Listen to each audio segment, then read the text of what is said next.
Okay. Hey, gang.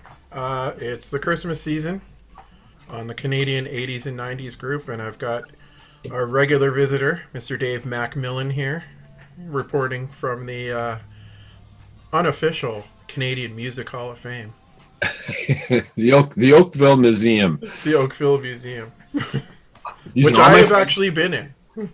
All my friends are behind me here. Yes, and I've actually been there. It's quite impressive. Most impressive. How you doing, Dave? I'm doing good. I just got to tell you about last night. Oh my God! I Yeah. went to the screening of the. I'm just looking over my notes here. The Toronto Rock and Roll Revival Festival, 1969, Wow. that John Lennon played at, Really? and it's a documentary done with all the footage. It was shot by that guy that does all the Bob Dylan stuff, P.A. and Penninger. He did the Oh, okay. Bob Dylan Don't Look Back, and he did a whole bunch of document. Like he's done about 50 movies, but Yeah. he shot all this footage, and these guys reworked the whole story. It's just an amazing story. I don't want to give away too much of it because it is really funny in parts, and other parts it's just like they're just no one believed them that John Lennon was coming until Yeah. John Lennon said it.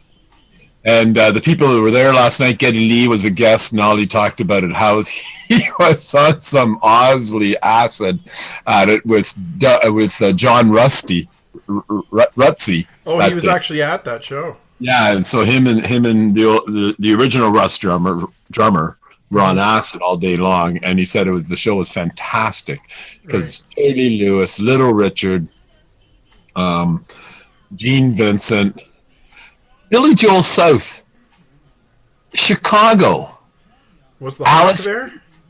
No, no Canadians on the bill, and Alice Cooper, The Doors, and the Plastic Ono Band, and we said Jerry Lee Lewis and Little Richard and Chuck Berry. It's Where just was like that show? Where did it that was show take place? Varsity Stadium. Okay. And it eventually did sell out because when people heard that John Lennon was going to be there, they all rushed down there, and it became huge mob Oh, scene sure. around Varsity Stadium. And it was a really well behaved show.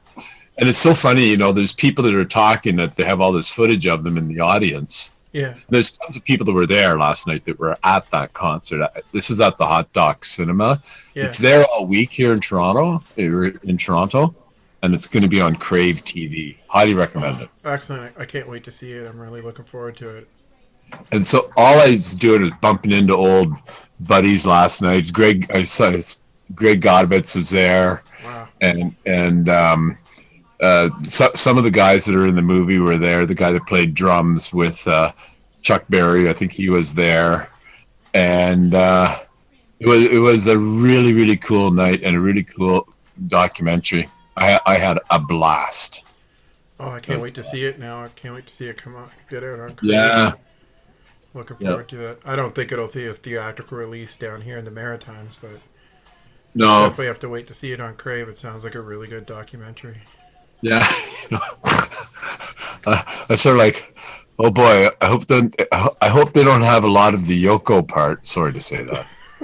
Yeah. So, he starts singing, and Eric Clapton's just like, "What the fuck?"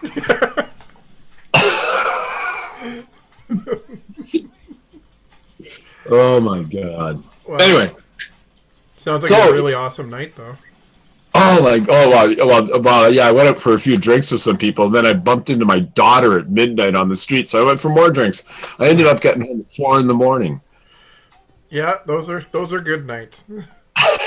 No, For old guys like us, it's not easy. no, it's not. That's why I don't drink anymore. But that's another story. Not related to Canadian music. Well, actually, it is related to Canadian music in some ways because I saw a lot of great Canadian bands when I used to drink. So, Me but, too.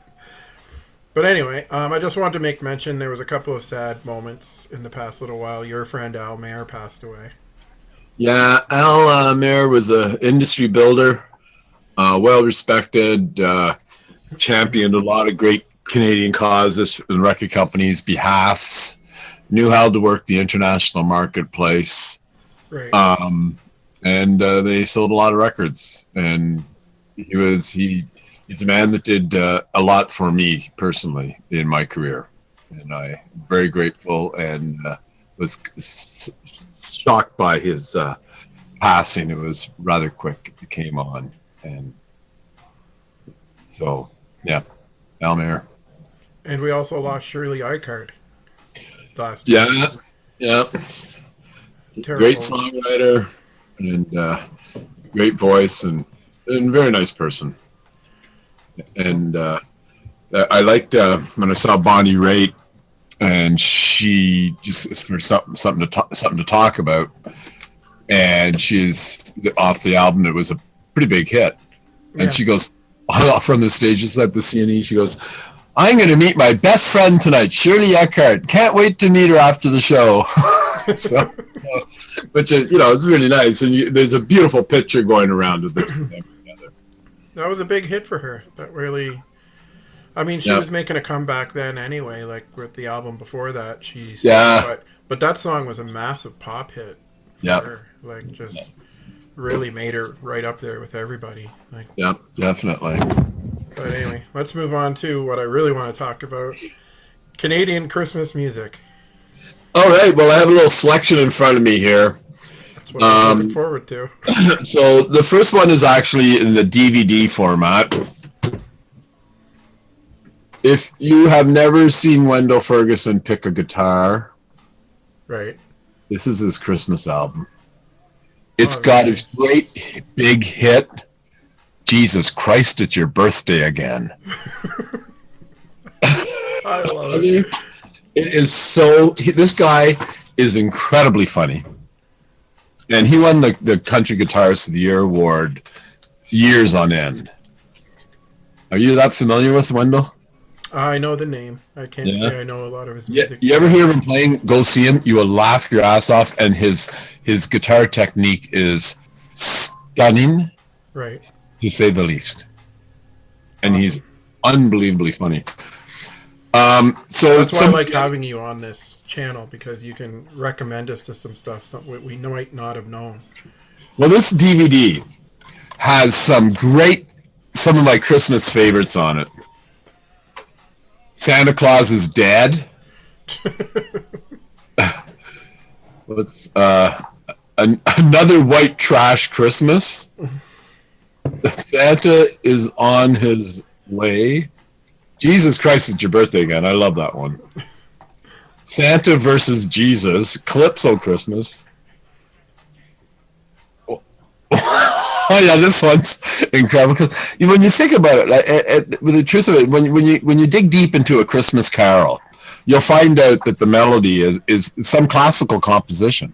Yeah. So, and he plays this on guitar astonishingly. Why does every Christmas song have so many chords? I'm sure you'll be able to find all this stuff on YouTube. It's really, really funny. Santa's Doing Time. I forgot who did it. It was a punk band. You're a punk fan, so you might know. I forgot a punk band did a song years ago called "It's Christmas, Let's Not Fight." Oh yeah, Joey Ramone did it. It's a beautiful song. That's right. Yeah, I know it's not Canadian, but I remember that song and laughing every time I heard it. Oh, I have the CD single over there. I mean, Joey Ramone is... Don't even get me started. The greatest. All right. Let's get back on the Canadian. Going back to Al Mayer.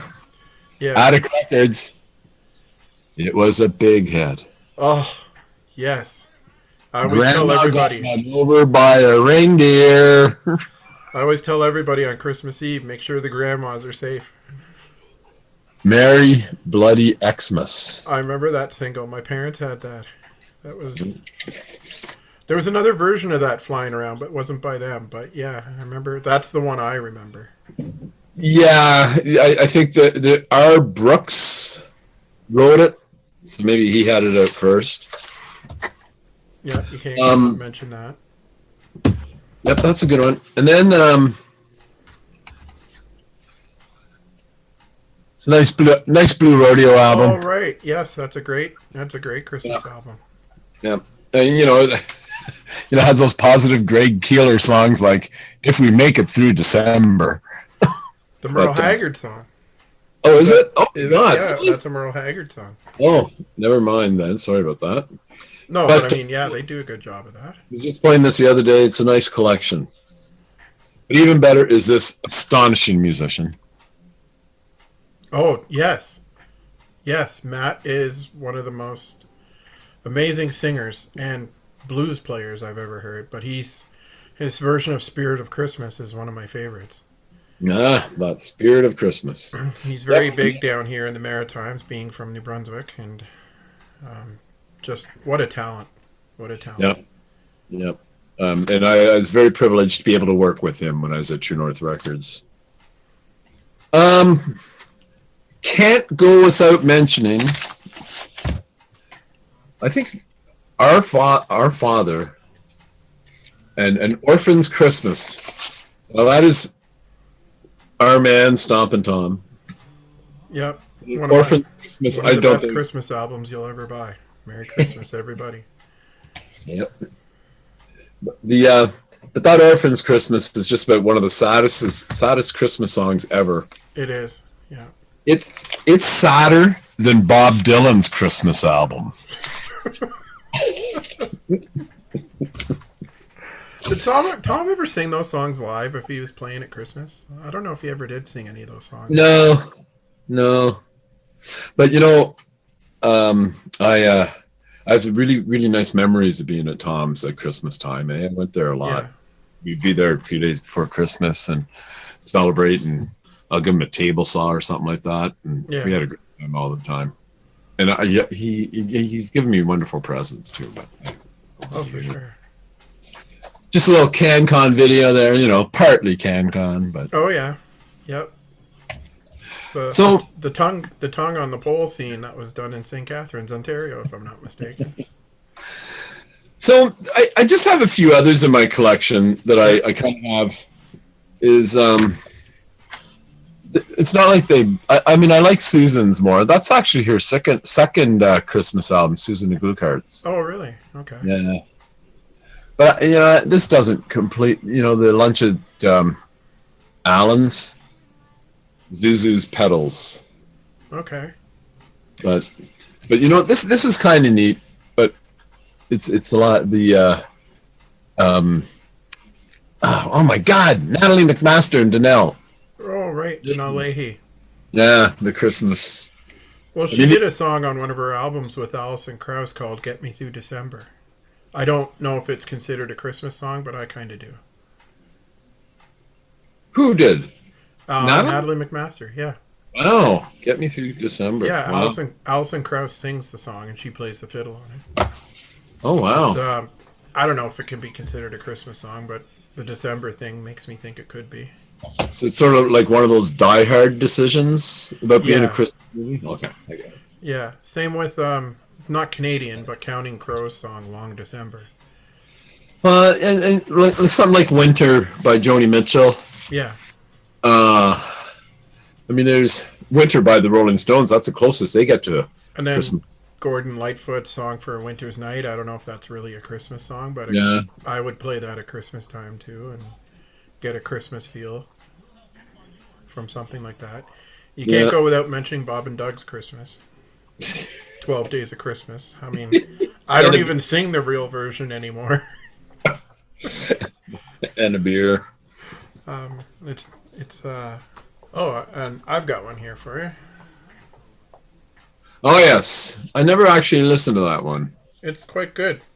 Yeah. She does Christmas Time Is Here, the song from the Peanuts Christmas special. Oh, really? Does a pretty good job of it, too. Oh, yeah? Wow. One of my favorites.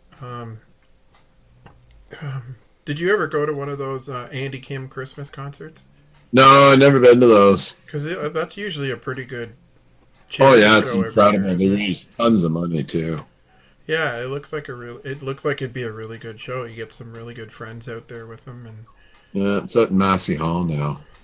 And then can't not mention Bryan Adams. He's done so many Christmas songs now. Oh my God! Oh, I didn't know this song that well, but there. Have you heard about Violent Night, the movie? Yeah, I want to see it. It looks pretty good. Did you see it? Yeah, it's at the theater I work at, Okay.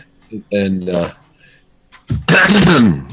well, let's just say Brian Adams' Christmas song is in a crucial scene. Really? Hilarious. People are like, Which one is it? Christmas I time? don't know. I don't know. And then at the end of it, and I drive the kids at the theater crazy.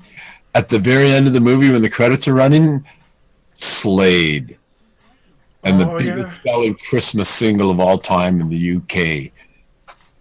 I actually saw a recent ranking online of some of the best Christmas songs out there, and Slade made the top 10. Sweet. Yeah. So is Bing still number one? He should be. It's probably Mariah Carey, but she just played in Toronto, I think. Yeah, my sister-in-law went. How'd she say it was? I haven't really talked to her since, but I'm hoping to hear from her about all the evening's festivities when she was there. And how tight her outfit was. And... But the best Christmas song of all time is The Pogues. Oh, Fairy Tale New York? Yeah. Yeah. It's not Canadian, but it's probably one of my favorite all-time Christmas songs. Yeah, Christy. Yeah, like you can't go wrong. I remember Much Music used to play that every year at Christmas time. Yeah. But I also wondered, I used to like the Crash Test Dummies, the first Noel. They used to do a pretty good job of that song. Oh, yeah? Yeah, did you ever hear that? They used to play the video on Much Music every Christmas time. Well, I'm sure it would be incredible with his deep baritone there. Yeah, because they did the whole video, like, I guess Brad and the girl in the band were like parents and the rest of the guys were the kids. Oh, yeah? And they were sitting around on Christmas Eve drinking like hot chocolate, and he goes, "Let me tell you the real story of Christmas." It was actually a brilliant video. It was very well done. But I mean, nice. That's a band you don't hear too much from these days. They had a pretty good run there for a while. Well, funny you should say that. Stuart Cameron just posted a picture of them together and they're going on tour. I saw that on Facebook today. Really? Yeah, because he plays guitar with them. We just got some big exciting news here in PEI. In April, we're going to have Loverboy and Kim Mitchell. Woo-wee! That'll be a fun evening. At least I think it will be anyway. They don't come to PEI too often, so it'll be really good to see a couple of bands like that. I first saw Loverboy at the Cave in Vancouver in 1980 with Bryan Adams opening. Really? Wow. That would have been a good show. Yeah. I didn't know who they were, really. I saw them in Oakville. Good old Kerrfest. Oh, nice. Which I'm sure you've been to a time or two. Yeah, I saw Teenage Head this year. Did I talk about that? They were stunning. They were so good. Oh. Is their drummer still the guy from the Killjoys? Yes, I think so. Because I think they're getting back together, too, the Killjoys. Yes, they have. Yeah, I noticed that. So I always thought they were a pretty good band back in the 90s. I thought they had... Yeah, like just good, fun rock and roll, almost like shouting and pointing songs. Yeah. Like, did you ever see that video for Today I Hate Everyone?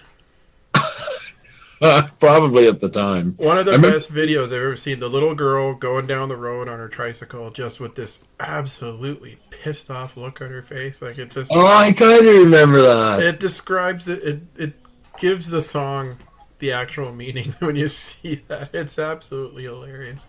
It's one of my favorite videos from the '90s. They did it such a good job of that song, and the concept for the video was amazing. So, what are your plans for Christmas, Mr. Dave? Just going to some family for dinner and together with my kids. Good stuff. Yeah, we will. And I just did a whole bunch of visiting in the past few weeks, so it's been a lot of fun. Oh, I bumped into Mike Turner from Our Lady Peace last week at a bar. Good. I was out to see Blair Packham play and I was with Brad Hopkins from Chalk Circle. There you go. Oh, there's three guys I'd really like to interview sometime. It was so funny bumping into Mike and his wife. He's not with them anymore, is he?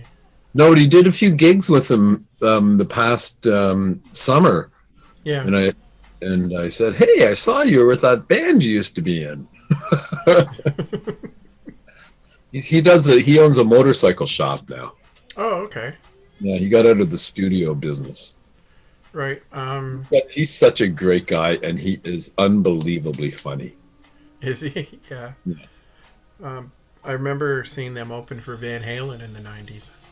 Wow. Our Lady Peace? Yeah. Wow. Molson Amphitheater. They opened for Van Halen 2 nights in a row. Wow. And they did a really good cover of Needle and the Damage Done, which I really enjoyed. And I'm trying to find a copy of that because it was a really good version of that song. I think they did it on a Neil Young tribute album. Yeah, they probably did in that there was that Sony one at that time. Okay, yeah. But they didn't do too bad of a job of it. But the first time I saw Our Lady Peace was at Sheridan College Pub opening for The Pursuit of Happiness. Oh, yeah? And I remember they did a really good cover of Dear Prudence by the Beatles. Wow. Which kind of stood out to everybody there. When we first signed the Tea Party, I was in Montreal, and I knew they were going to do really well in Quebec. And so I brought the whole Montreal branch. We all went out for dinner with the band, and then the whole Montreal branch went to see them at McGill University. Nobody was at this gig. And Our Lady Peace had just finished their set, so I missed them. They opened. Nobody was at this gig. It was just a few people. Oh, my God. And 2 years later, they're playing at the Montreal Forum. Yeah. And one of the headlining bands on Edge Fest. And yeah. Yeah. It's amazing. Nobody knew who they were when they opened for Pursuit of Happiness either. Nobody had a clue who they were. Yeah. And 3 years later, they're opening for Van Halen. So it's amazing how things can progress for a band. All right, I saw them open for the Stones in Ottawa too. Our Lady Peace. Oh, really? That would have been quite a show.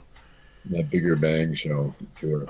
I think they filled in for somebody this year. I saw they were supposed to play. It was that Smashing Pumpkins Jane's Addiction show. Oh, yeah? I think Jane's Addiction couldn't do the show, so Our Lady Peace filled in. Oh, wow. And a friend of mine actually went to it and said he was actually quite blown away about how well they did, considering it was kind of a last-minute really fill-in thing. So good on them for really getting in on such a high-profile show with a good band like that, too. But rock and roll. Anyway, thanks for talking. And what you doing this Christmas? Just hanging around the island, hanging around the sandbar. Probably going to get over to Moncton for New Year's, but well, it'll be a tough year for reasons you probably know, but it'll be a nice, relaxing holiday. Hope we haven't got as much snow as you guys have gotten in Ontario, but but Oakville's always weird. We don't get the snow other people get. It's weird. No, it's like you're in that little section that doesn't get touched too often. Yeah, it's really weird. But at least you don't live in Buffalo. That's true. That's in that country that doesn't have Canadian music because it's American. They get more snow than Canada does, I think, altogether. All right, man. All right. Well, we will talk again next year. Happy holidays to you and yours. Well, thank you. Same to you guys. And I'll talk to you later. We'll have a chat in the new year, sir. That would be good. Sounds good. Talk to you soon. All right. See ya. Bye.